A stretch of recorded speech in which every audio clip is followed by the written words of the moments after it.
하나님 말씀 보겠습니다. 오늘 우리에게 주시는 하나님 말씀은 사도행전 16장 6절에서 10절까지의 말씀입니다. 주신 말씀 제가 읽도록 하겠습니다. 성령이 아시아에서 말씀을 전하지 못하게 하시거늘 그들이 부르기아와 갈라디아 땅으로 다녀가 무시아 앞에 이르러 비두니아로 가고자 했으되 예수의 영이 허락하지 아니하시는지라 무시아를 지나 드로아로 내려갔는데 밤에 환상이 바울에게 보이니 마게도냐 사람 하나가 서서 그에게 청하 이르되 마게도냐로 건너와서 우리를 도우라 하거늘 바울이 그 환상을 보았을 때 우리가 곧 마게도냐로 떠나기를 힘쓰니 이는 하나님이 저 사람들에게 복음을 전하라고 우리를 부르신 줄로 인정함이로라. 아멘. 8월 첫 번째 주일입니다. 아직도 더위가 기승을 부리고 있는데 다음 주간에는 더 덥다고 하니 걱정입니다. 건강 잃지 않고 활력 있는 삶을 살 수 있기를 바랍니다. 우리 서로 보면서 인사합니다. 평안하셨나요? 예배 자리에서 만나니 반갑습니다. 사랑합니다. 평안하셨습니까? 예배 가운데 만나니 반갑습니다. 사랑합니다. 뜨거운 여름이 계속되고 있지만 시간이 지나면 찬바람 불어오는 가을이 우리에게 다가올 것입니다. 계절은 우리가 손으로 책장을 넘기듯 바꿀 수 있는 것이 아닙니다. 모든 것이 다 하나님의 창조의 섭리 가운데 있는 것입니다. 저와 여러분의 인생의 사계를 운행하시는 하나님께서 추운 고난의 겨울이 지나면 꽃피고 새우는 봄이 오게 할 것입니다. 장렬하는 태양 때문에 힘들고 어려운 여름이라도 가을의 찬바람이 그 여름의 고단함을 씻어주는 것입니다. 이 시간 한 주간 세상에서 어떤 어려움과 환난을 겪다가 오셨습니까? 하나님께서 여러분들의 삶을 위로하시고 새로운 용기와 힘으로 다시 시작하게 하실 줄로 믿습니다. 이 시간 함께 모여 예배하며 마음과 영혼의 선한 교류가 있기를 원합니다. 전도서 4장 12절 말씀을 읽겠습니다. 함께 읽습니다. 한 사람이면 패하겠거니와 두 사람이면 맞설 수 있나니 세 겹줄은 쉽게 끊어지지 아니하느니라. 아멘. 삼양교회 교우들이 끈끈한 정과 사랑으로 세 겹줄이 되어서 끊어지지 않고 이 험한 세상을 능히 이겨낼 수 있는 동력을 서로에게 선하게 주시기를 바랍니다. 오늘 설교 제목은 메이데이입니다. 메이데이는 국제적으로 통용되는 긴급 조난 신호죠. 메이데이는 프랑스어 메이데에서 나왔습니다. 1920년대 초 영국 런던의 크로이든 공항과 프랑스 파리의 르브르제 공항 사이 항공 통행량이 급증했습니다. 그때 당시 무선 통신관이었던 프레더릭 스탠리 콕스가 영국 프랑스 비행사들이 모두 명확하게 알아들을 수 있는 조난 단어로 프랑스어 메이데이를 발음대로 명문화하여서 메이데이를 제안했고 1927년 국제무선 전신협약에서 정식 조난 신호로 채택했습니다. 거친 바다를 항해하는 배나 하늘 나는 비행기가 침몰하거나 추락할 위기에 처했을 때 조종사나 항해사는 무전기에 대고 급박하게 외칩니다. 메이데이, 메이데이. 여기 위치는 어디입니다. 지금 위험에 처해 있으니 어서 와서 구조해 주십시오. 메이데이, 메이데이. 이렇게 조난 신호를 보내는 겁니다. 이 소리가 영공이나 해상에 울려 퍼지면 그 순간 근처의 모든 통신은 중단되고 오직 구조를 위한 전파만이 열리게 됩니다. 오늘 우리가 읽은 본문 9절에도 바로 이 영적인 긴급 구조 신호, 즉 영혼의 메이데이가 터져 나옵니다. 사도행전 16장 9절 말씀 보니까 밤의 환상이 바울에게 보이니 마게도냐 사람 하나가 서서 그에게 청하여 이르되 마게도냐로 건너와서 우리를 도우라 하거늘 이라고 했습니다. 마게도냐 사람이 바울의 환상 가운데 서서 건너와서 우리를 도와달라는 메이데이 신호를 보내고 있습니다. 오늘은 10월 18일 총동원 전도주의를 앞서고 결단 예배로 드리는 시간입니다.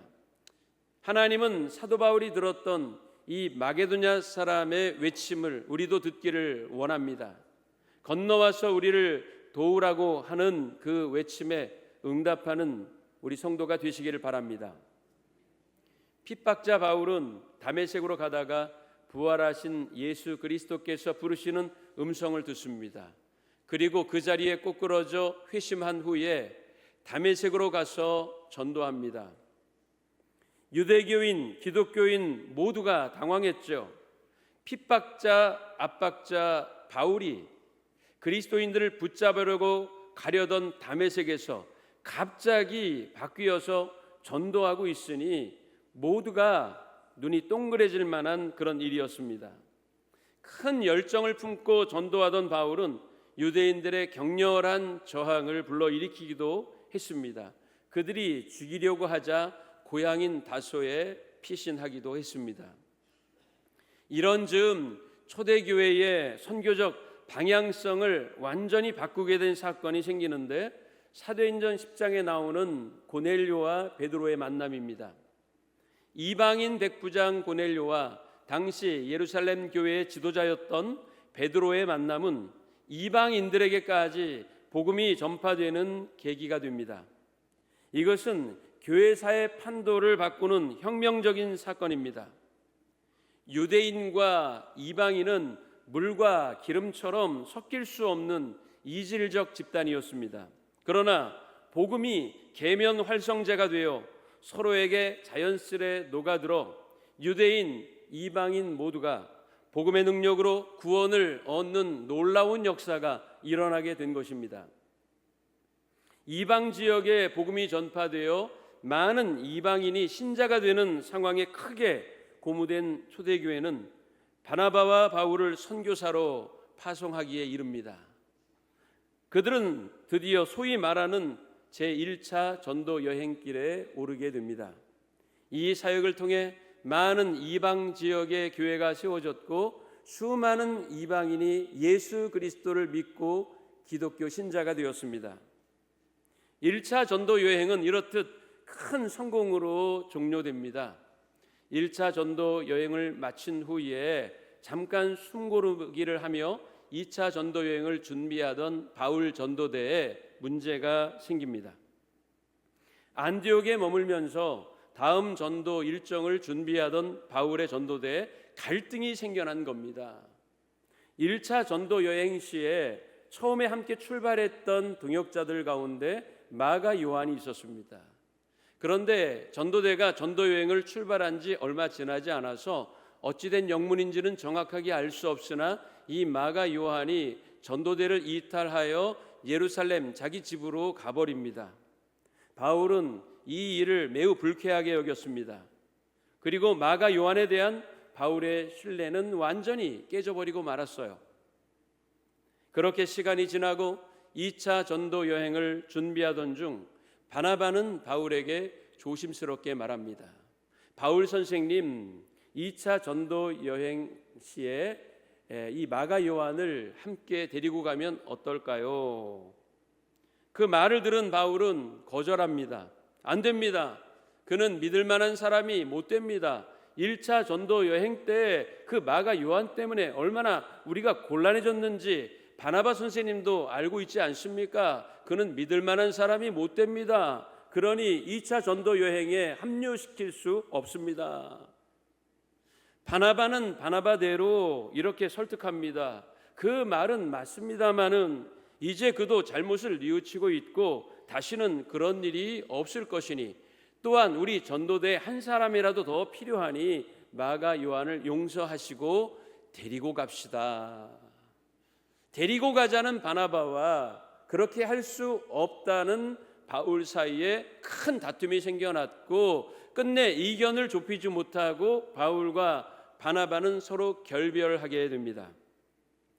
바울은 실라와 디모데를 동역자로 택하여 전도 여행길에 오르고 바나바는 바울이 거절했던 마가 요한을 데리고 구브로로 떠납니다. 두 사람의 갈등은 자칫 교회의 위기가 될 수도 있었어요. 바울이나 바나바 모두 큰 부담감을 안고 전도 여행길에 오르게 된 겁니다. 긴밀히 협력하고 결속해도 부족할 터인데 다툼과 갈등으로 분열됐으니 계속되던 초대교회 부흥에 찬물을 끼얹는 듯한 조마조마한 상황이 된 겁니다. 그런데 문제는 거기서 끝나지 않았어요. 그거보다 더 큰 문제가 생깁니다. 바나바와 갈등 끝에 결별한 것도 감당할 수 없는 큰 일인데 전도 여행에 심각한 차질을 빚을 수밖에 없는 일이 생겨요. 바울이 계획한 2차 전도 대상 지역은 아시아였고 그것을 위해서 오랫동안 준비해 왔습니다. 그런데 자꾸 계획이 틀어져요. 일이 잘 안 돼요. 방해가 생깁니다. 16장 6절 7절에는 그때 상황을 이렇게 말합니다. 성령이 아시아에서 말씀을 전하지 못하게 하시거늘 그들이 부르기아와 갈라디아 땅으로 다녀가 무시아 앞에 이르러 비두니아로 가고자 애쓰되 예수의 영이 허락하지 않았다고 했습니다. 여러분 생각해 보십시오. 이 바울이 그곳에 놀러 가려는 게 아닙니다. 경제활동, 돈 벌려고 가는 건 더더욱 아니에요. 취미 활동하려고 가는 것도 아닙니다. 그런데 일이 잘 안 풀려요. 방해 요소가 너무 많아요. 여기서 우리는 고민하게 됩니다. 도대체 하나님 왜 이러십니까? 제가 무엇을 잘못했나요? 하나님께 밉보였습니까? 왜 저를 방해하시나요? 최선 다해서 신앙생활을 하고 죄 안 지려고 노력하고 교회 봉사도 하고 11조 생활도 꼬박꼬박 잘 하는데 우리의 삶에 어려움이 생기고 내가 계획한 일에 차질이 생길 때 우리는 갈등하게 되고 고민하게 됩니다. 이렇게 내가 가려던 길이 막혔을 때, 내가 세운 계획에 차질이 생길 때 우리는 그때 멈추어 서서 하나님의 뜻을 헤아려야 합니다. 7절에 보면 이런 표현이 있어요. 예수의 영이 허락하지 아니하시는지라. 예수의 영이라는 표현은 신구약을 통틀어 여기뿐입니다. 예수의 영이란 예수의 사역과 뜻을 대리하고 실행하시는 분이라는 뜻이에요. 예수의 사역과 뜻은 무엇입니까? 십자가를 통한 죄사함과 구원의 은혜를 의미합니다.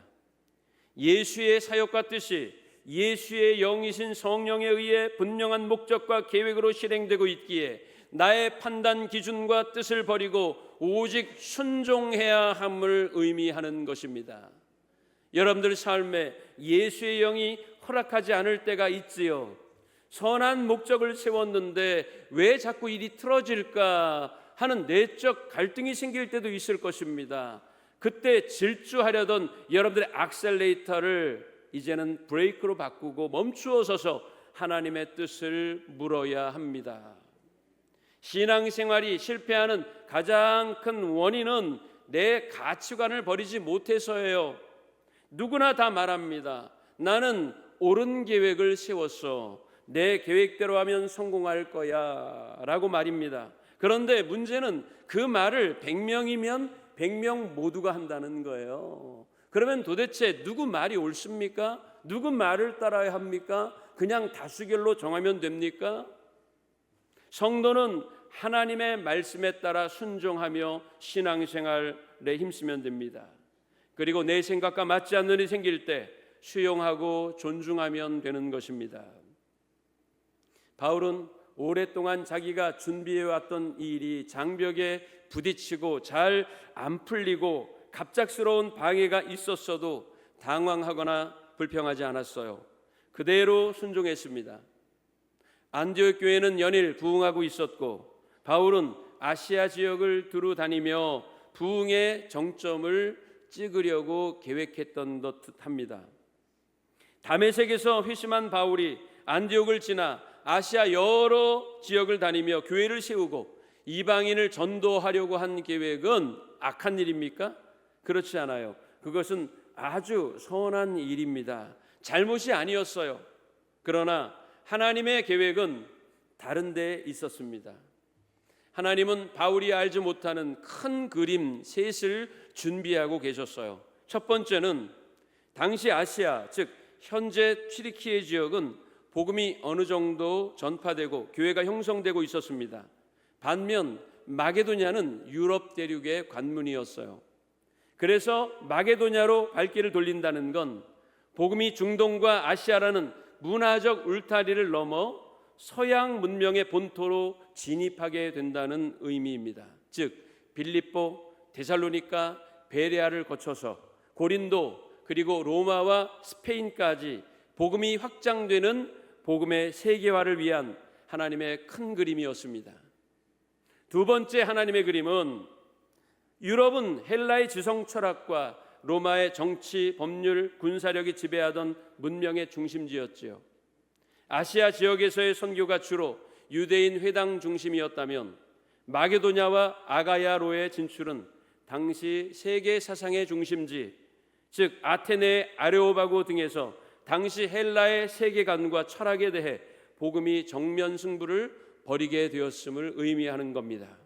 이를 통해 기독교는 어느 특정 지역에 머무는 종교가 아니라 헬레니즘과 함께 서구 세계관의 양대 산맥 중 하나인 헤브라이즘이 형성되는 핵심 축으로 자리 잡게 되었음을 의미하는 것입니다.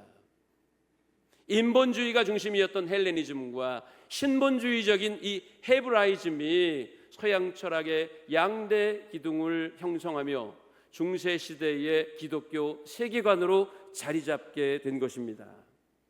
또 다른 의미로는 복음이 척박한 비포장 도로를 넘어 로마 제국에 의해서 잘 놓여진 에그나티아 도로를 통해 드넓은 제국으로 급속히 확산하는 유기적 선교 네트워크를 구축하게 되었다는 의미가 있습니다.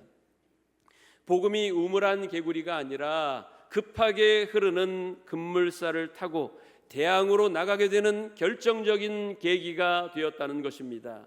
이렇듯 바울이 알지 못했던 하나님의 큰 세 가지 그림을 우리는 하나님의 명령과 마게도냐 사람이 본 환상 중에서 발견하게 되는 것입니다. 그런데 여기서 중요한 게 있습니다. 바울이 아무리 환상을 보았다고 해도 따르지 않았으면 아무런 소용이 없어요. 10절을 보면 이렇게 말해줍니다.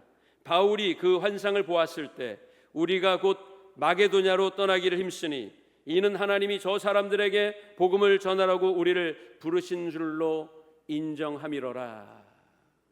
환상을 보았을 때 우리가 곧이라고 했습니다. 곧은 즉시 지체하지 않고라는 뜻이죠.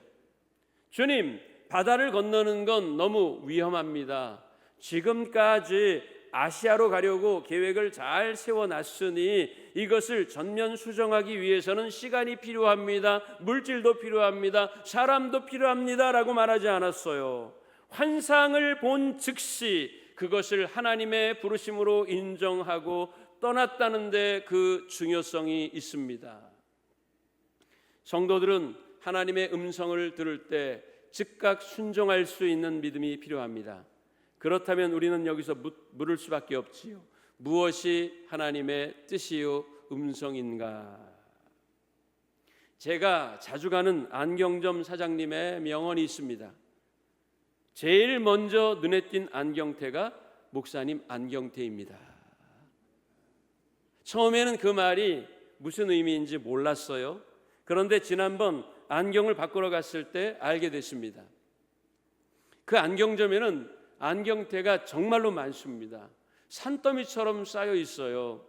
안경을 선택하려고 이리저리 둘러보다가 눈에 띄는 안경테가 있습니다. 야, 이거 좋아 보인다 하고는 한쪽에 빼놔요.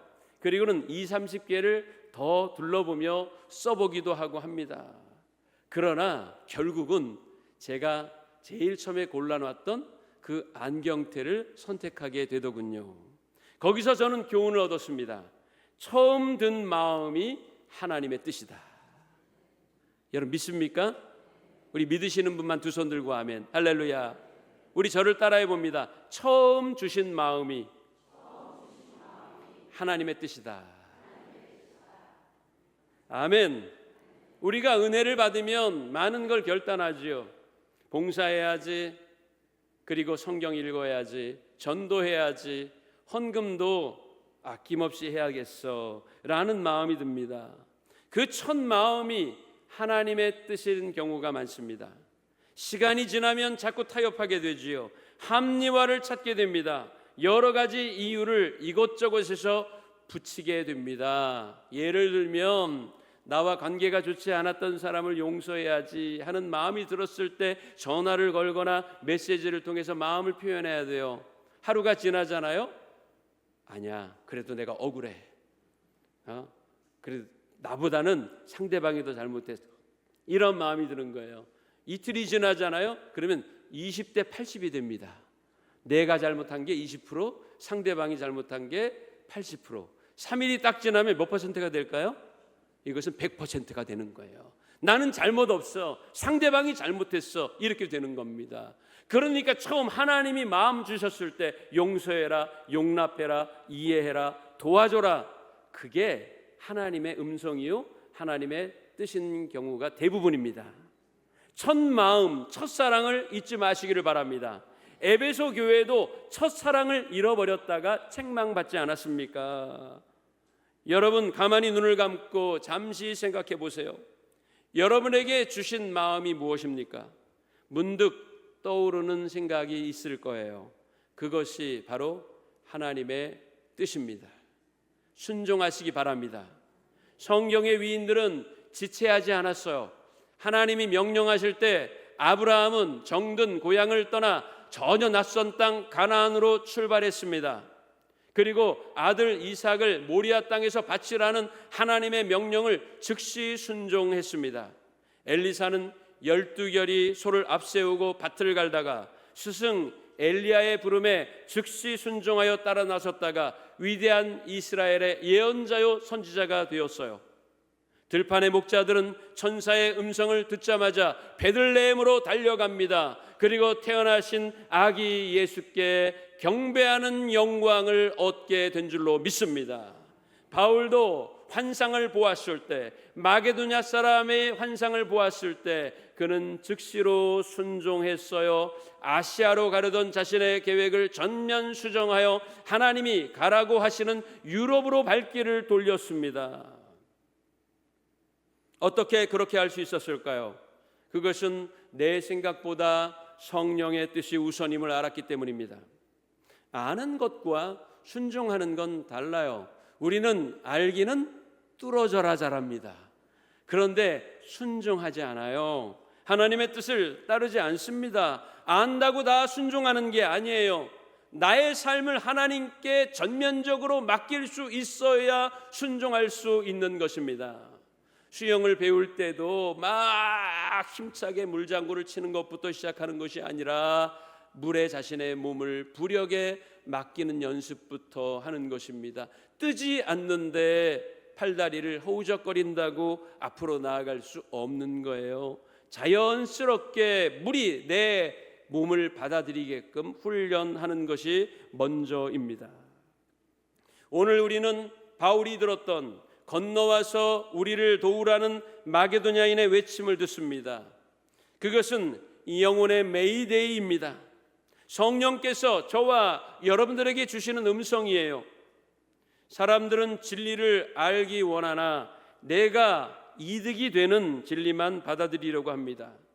사람들은 길을 찾으려고 하나 그 길이 좁으면 가려고 하지 않아요. 넓은 길로만 가려고 합니다. 그러나 예수님은 말씀하셨어요. 구원과 영생의 길은 좁은 문으로 들어가는 것이고 가시밭길을 걷는 것임을요. 사람들은 생명 얻기를 원하나 영원한 생명이 아닌 순간적이고 유한한 이 세상의 생명만을 얻고 싶어 합니다. 그래서 사람들의 마음은 공허해요. 마게도냐 사람들은 영적으로 죽어가고 있었습니다. 돈도 있고 문화 수준도 지식 수준도 높았지만 그 영혼은 공허했습니다. 그들은 영혼 깊은 곳에 갈망이 있었고 그 갈망이 바울의 환상을 통해 보여지게 된 거죠. 사람들은 구원자 예수 그리스도를 모르고 창조주이며 우리 인생의 인도자이신 하나님을 외면하며 내주하시는 성령의 은사를 알지 못합니다. 겉으로는 문제없이 잘 사는 것 같지만, 웃고 있고 바쁘게 살아가며 성공한 것처럼 보이지만, 예수 그리스도가 없는 모든 영혼은 지금 영적으로는 바다 한가운데서 침몰해가며 소리 없는 메이데이를 간절하게 외치고 있는 것입니다. 이것을 우리는 볼 수 있어야 하겠어요. 바울이 하나님이 보여주시는 환상을 보았듯이 절망과 우울함 속에서 삶의 의미를 잃어버린 이웃들을 우리는 볼 수 있어야 합니다. 그리고 우리는 들을 수 있어야 해요. 죽음의 공포와 죄의 짐 아래서 내뱉는 깊은 영혼의 신음과 탄식의 소리를 우리의 귀를 열어 들을 수 있어야 합니다. 또한 우리는 느낄 수 있어야 해요. 세상 쾌락으로도 채울 수 없는 이들의 극한 영적 목마름을 말이지요. 바울이 마게도냐인의 부름을 듣고 배를 타지 않았다면 유럽에 복음화는 없었을 것이며, 오늘 우리에게까지 이 복음의 기쁜 소식이 전달되지 않았을런지도 모릅니다. 바울의 순종 한 걸음이 유럽을 바꾸고 세상을 바꾸게 된 줄로 믿습니다. 오늘 우리가 품고 기도하는 그 한 사람이 바로 하나님이 우리에게 보여주신 마게도냐인입니다. 나중에 전하지 저 사람은 전에도 아무 소용이 없어, 이전에도 전도해 보았는 걸 이라고 말하지 마십시오. 이 불신과 주저함을 십자가 앞에 내려놓으십시오. 침몰해가는 영혼의 메이데이 소리에 응답하여 구원의 밧줄인 복음을 들고 믿지 않는 자들을 향하여 뛰어갑시다. 달려갑시다. 누군가 물에 빠졌다면 내가 가서 건지지 못하더라도 119에 연락하여 오게끔 해야 할 것 아닙니까? 그런데 죽어가는 영혼들을 바라보며 무감각하다면 우리가 하나님 앞에 갔을 때에 얼마나 큰 책망의 소리를 들을까요? 마게도냐 사람의 외침을 우리 모두가 듣기를 원합니다. 그리고 그 부름에 순종하십시오. 따라해 봅시다. 성도의 최고의 사명은 복음 전파이다. 사도 바울과 같이 마게도냐인의 음성을 하나님의 음성으로 듣고 힘써 복음을 전하는, 그래서 믿지 않는 영혼들, 죽어져가는 썩어져가는 영혼들을 하나님께로 인도하여 영생의 길, 생명의 길로 가게 하는 일에 열심을 다하는 우리 삼양교회 모든 성도들이 되시기를 주님의 이름으로 간절히 축원합니다.